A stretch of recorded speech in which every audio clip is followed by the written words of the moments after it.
represents who they work for or what they stand for.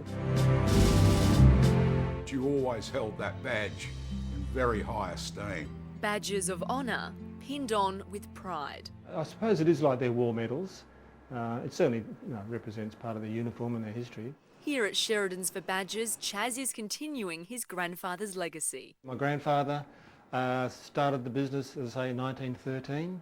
It started off as a little backyard business making jewellery. 100 years on, they're creating badges for some of Australia's biggest brands. Well, these are part of our die collection that go back many years. We have them categorised into various sections. Here we happen to have our company dies.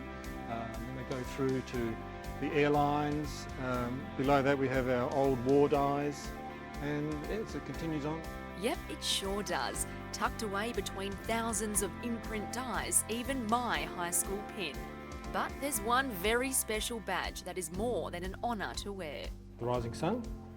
It's the main hat badge, and there's a little collar pin. The collar pin's been blackened so that it was less obvious in the jungle and places like that.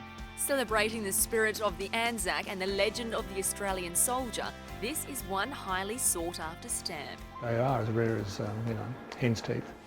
Nearly as old as the business itself, this 80-tonne press has been in the family for over 100 years. Known affectionately as Big Bertha, it's had major repairs over its time, but no one seems to be able to say goodbye to this monster piece of machinery. You've made it. That's it. That's it. Every single soldier wore the Rising Sun. Perth collector John Burridge's love of badges began when he was just 6 years old. I think every trench he jumped in, he must have pinched the hat badge off some soldier that was in the trench and brought them all back. For John, his great-uncle's souvenirs from World War I were worth their weight in gold.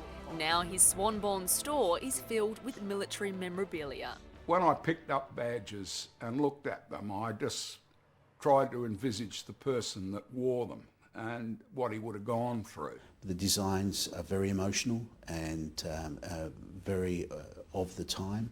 Ron Curry from the Perth Mint says this is just the beginning of their unique coin collection, matching enlistment posters to the metal. This coin is the first coin of 5.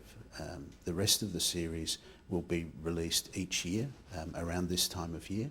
Like the badges, it's a lasting legacy. Tiny trinkets that will be passed down from generation to generation. I find it fascinating and they tell a lot of stories.